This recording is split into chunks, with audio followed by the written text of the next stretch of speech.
बहुत इम्तिहान की घड़ी है, 20 तरीक है, तो साडा आने वाला कल साडे अज दे दिन ते खड़ा है। बहुत अफसोसनाक बात है यार, हर मुसलमान को यही बीमारी है। नाज़रीन आपको ये दिखाते हैं, ये एक सिख है तो इस पर मुसलमानों का रिएक्शन देखें क्या है।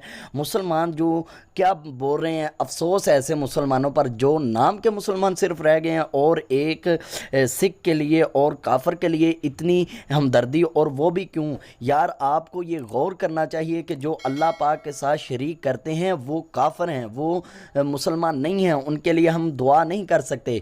हमें इसके लिए हमें अफसोस भी नहीं करना चाहिए। ज़ाहिर बात है जिस तरह के काम करेगा उसी तरह की इसे मौत आएगी ना।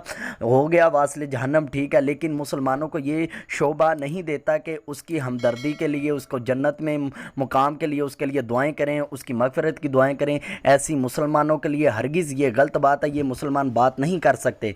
तो हमें अफसोस है ऐसे मुसलमानों पर जो इस तरह की हमदर्दी कर रहे हैं इसके साथ। सिंगर था एक, ठीक था, लेकिन इस तरह की हमें बातें नहीं करनी चाहिए। हम मुसलमान हैं, लिहाजा इस बात से ग्रेज़ किया जाए और तमाम मुसलमान ऐसी बातें ना करें। ये ना हो कि इसकी हमदर्दी में आप अपना भी ईमान ख़राब कर बैठें और आप भी ईमान से हाथ धो बैठें। तो अफसोस है, ऐसी बातें ना करें, आपके लिए ये बेहतर होगा।